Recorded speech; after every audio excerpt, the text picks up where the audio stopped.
I got some more marathon tips based on this book I got in the library by Richard Newarker. And right, so I've got some more tips for you guys. Do you want to run a marathon? Please listen up. Don't log off yet. I haven't gotten on to my main points. So doing some races in the build up to a marathon helps. Yeah, I definitely think so. I mean, if you really want to go time this marathon, you have to be patient. The more time and effort you put into it, the more you'll get out of it. Just have to remember it that way.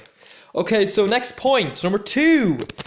There are good short-term goals and break up the slog of training. Yeah, so instead of, say, being, 6 months to a marathon, which just seems like one long training program, it might be 3 months of running, and then you have a race, then you have another race a month later, then another race a month later, and then the marathon. So it's broken into segments there. So you need longer to recover from a race than a session. Yeah, because, generally in a session you wouldn't be giving it 100%. You'd sort of be holding it back slightly, because if you were giving 100% twice a week, there's a good chance you'd burn out. And I've been there before. I've done that. It was not pleasant.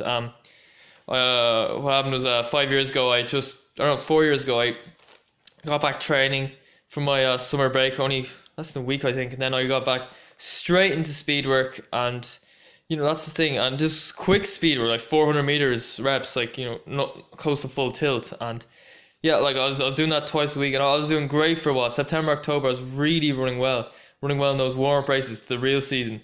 Then in November, in the Dublin Championships, I ran poorly, and I was wondering what was going on, and I was just hoping it was a bad day. But then Nationals come along, and I run badly again. So that's the thing. It's like, this is what happens if you train. If you put too much effort in and too much stress on your body when you're not ready for it, this is what happens. You make big improvements early on, but then you start to decline like that. Where you want it to be a slower increase like this, just constant and steady like that. That's better, in my opinion, and everyone's, hopefully. Don't race more than twice a month in your build-up. Yeah, so once every second week. So no matter what, if somebody wants you to run in between races, so you end up racing once a week, then just say no.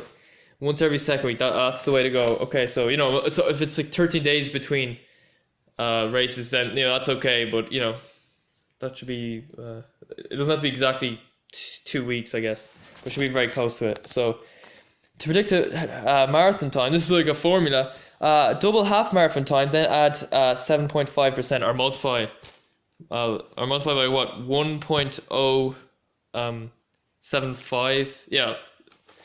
Yeah, so that's what you'd be getting. So yeah, you could do that. If you're trying to get your 10k time, it doesn't work with the 5k. Probably give you time that'll be a bit slower than what your actual 10k time should be. Like mine was like, I did that for me, and it was like just under 33 minutes when, according to the pace calculator, it was like 32, 38. So yeah, I think it's probably, you wouldn't slow down as much from 5k to a 10k than from half marathon to full marathon. Diet high carb. Yeah, I mentioned this. It says you should be eating 60 to 70% of your diet should be carbohydrates, but as mentioned in a previous video, the Kenyans do it differently. They have a 70 well, from one of the studies I got from, I think, 2004, there's a group of Kenyan athletes, world class. They were 76% of their diet was carbs, 11% was protein, 13% was fat. So yeah, they're very high carbing the fuck up, as Durian Rider likes to say. Some people like to say. So yeah, eat a piece of fruit with every meal. Semi-skim milk in place of whole milk. Yeah, I think this is good. Fruit with every meal. Yeah, that's couldn't argue with that. Semi-skim milk in place of whole milk. Wouldn't be a big fan of that milk now. Cow's milk. I don't think you should be drinking cow's milk unless you're a calf or baby cow. I think calf's the right term for it. Yeah, so I think you should go for plant milks instead. Even if it's semi-skim milk, there's not as much bad animal saturated fats. Still, I don't think you should be doing that. But I don't know. This is a bit old, so maybe some of the books released in 2003. So some of the ideas of training would have changed slightly. So vary your diet, get a balance. Yeah, I can't argue with that. 60% to 70% of diet carbs. Yeah, so already mentioned that. But average Western diet is 200 to 300 grams a day. That's very little. I mean, yeah, I think higher percentage of our diet should be come from carbs, lower percentage from fat and protein. But don't cut them out, of course. No, that'll be ridiculous. So between 10 to 20% of your diet should be fat, according to this person. Yeah, that's within the range for what the Kenyans were doing in that study I made earlier. No, not made, research earlier. Cut down on saturated fats, eat more fish and plant fats. Well, if you want to go full on vegan and save the fish, then no fish for you. Yeah, plant fats, yeah, I don't really think they're good. Go on, plant fats. We love you. Yeah. So 15 to 20% protein. Good supplies of protein are meat, poultry, fish, milk, cheese, eggs, and pulses. I disagree with that. This is just what I'm reading from my notes. Jesus, seems like in the past I used to think animal protein is really good. I still say a lot of people do think it's really good. Most people do, but if you look at the actual research, it shows that it's not as good as people say it is. So for every hour of exercise, aim to drink 1 to 1.5 liters more than the normal amount. Yeah, I don't know. I haven't really, for me personally, I haven't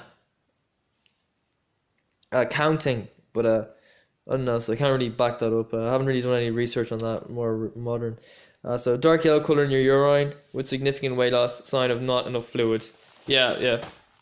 Should be close to clear at least. Should be more white than yellow, if you know what I mean. So a light yellow color is probably what ideal. If it's totally clear, that might mean you're drinking a little bit too much. Who knows? Okay, so the water intoxication is not a good thing. Don't eat anything in 2 hour period before going for a run. Yeah, can't argue with that. Sometimes you might feel like an hour, you might feel fine. You go out and then you feel sick, and trust me, it's not pleasant if you do that. You're better off to be patient. Plan it out in advance. And don't let anything get in the way of this. You need to be strict.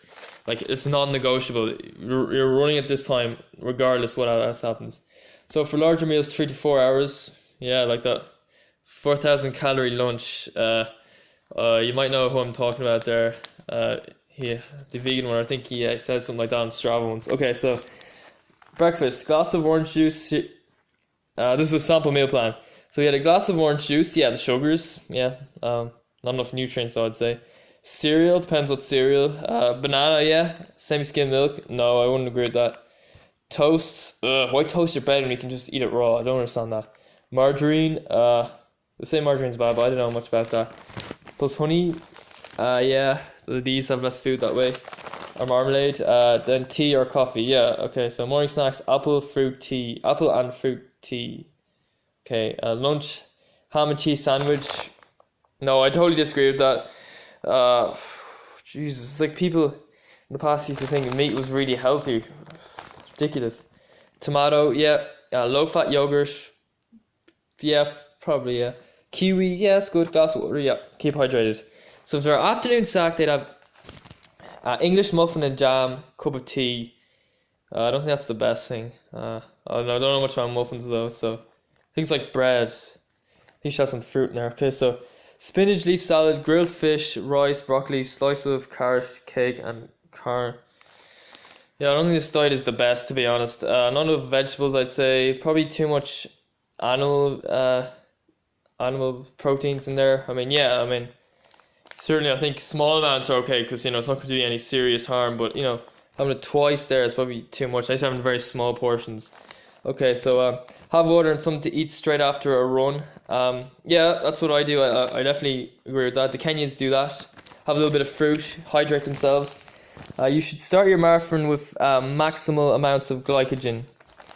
Yeah, that's the start of the marathon race itself. Yeah, carb loading if you know what I mean. But yeah, but you should be high carb all the time. They call it carbo loading. Generally in my area we call it carb loading. Many are carbo loading. Building your carbohydrate reserves should start 3 days before your race. Okay. If you eat a good dinner the previous day, what is good? That seems a bit vague to me. If marathon is in the morning, you don't need to eat much in the morning. But yeah, you probably should have something, I'd say. Yeah, and just some. Okay, we'll go on to that later. Take regular sips of water, but stop 30 minutes before race. Pee out excess. Yeah, I'd say, well, for me personally, I think an hour is probably the best. That's what I've been doing generally, or trying to do anyway. Anyway, he seems to say that, you just piss out the excess, it's fine. There's no problems there, but I think you can't drink too much water. Maybe this marathon book, maybe there wasn't educated back in the year 2003. Oh, you can't really see that, can you? 2003. I don't know if you can see that, but yeah, I don't know, maybe they didn't know as much back then about it. Let's just say that a lot of marathon runners drink too much water, and water intoxication is bad. You can actually drown your cells doing that. That's one thing you want to avoid, hopefully. Okay, so next up, carbohydrate. Oh, these are dietary supplements: carbohydrate drinks, isotonic drinks, iron supplements, vitamin C, glutamine, branched chain amino acids. Yeah, I don't know much about them. If you're feeling knackered, it might be better to have 1 or 2 days of no running. Yeah, say so. Especially if you're a beginner. Or do something else like. Yeah, but we all need a break sometimes. I took a 2-week break there when he came back 2 weeks ago, so even the best of us get tired sometimes. If unsure of next session, decide during warm up. Yeah, so say you're doing a 50-minute warm up and you're not sure, your legs might be sore, but you're not sure. I think when you actually start running, you realize how sore your actual legs are. And if you're feeling good, go for the session. If you're not feeling good, leave for another day, I'd say. If unsure of next, alright. Do recovery runs at snail's pace. Yeah, if you're feeling, it's about going by feel. If your legs are really sore from your training, then you need to just go really slow. I mean, say for me, like 8-minute mile pace, that'll be very slow, like 3 minutes per kilometer slower than my 5K best time. But if your legs were really feeling rough, who knows, it might be 9-minute mile pace, that type of thing. But still, I think that's an exaggeration. I don't think a snail can go 9-minute mile pace. Okay, unless they're I've never seen a snail go that fast, to be honest. Okay, so that's for 3 to 4 days before marathon with 20 minutes easy runs. Yeah, I'd say this for the more. Well, actually, we'll go into more detail about the percentage of the marathon of mileage you should be doing before coming up to a marathon when you're tapering, cutting down. For a small injury, you might be able to maintain fitness by swimming or cycling. Remember, it says might. It doesn't say you will. Everyone's different. Some people might just, after bad injuries, might just swim and cycle for a year and come back fitter. Other people do that, they'd be a lot less fit. So I don't know, it depends on the person. And to be honest, I think the lower the level of fitness you have, the more likely you are to maintain by doing other stuff than running, to be honest. That's just my opinion. Break a long car journey to stretch for 5-10 minutes to not feel stiff. Oh no, after session have hot shower and stretch with a cup of tea and a piece of cake. Jeez, I do not agree with that. Fuck's sake. Cup of tea, yeah, tea's good, moderation. Piece of cake, I don't know, maybe if you're trying to treat yourself, okay. After race, when you're low in energy and vulnerable to illness, stay warm. But go by feel. Like, remember after races, my dad would be saying, "Oh, Mark, get all these layers on quick," and you have to put them on. You get too warm too quick. You should feel just like put one layer on. I don't know, keep your clothes nearby. Do your like cool down. You might get a bit cold and then put something else on. That's the way I like to do it. Trust your instincts. Drink plenty and eat small snacks. Yeah, this is after the race. Yeah, it can be hard, but I think you should be able to at least get something small into yourself. Bit of food anyway, hopefully. Try to walk for 10 minutes after finishing. Yeah, so you don't get too stiff, I guess. Get into a hot bath. I'm not sure why you do that. I'm not sure what the benefits are of a hot bath, so I'm not going to comment on that one. So days after marathon, do light exercise. Yeah, I had an uncle, apparently he used to never take those off. He'd run the day after a marathon. But yeah, I'd say it very easy. Say, if you run a marathon at, I don't know, 5:30 mile pace, it might be like 9.5 mile pace. Or even 10-minute mile pace. It just depends on how you feel. It's just, forget about the GPS watch. Just trust your feelings. If it feels right, it generally is right. Especially if you're an experienced runner, I'd say.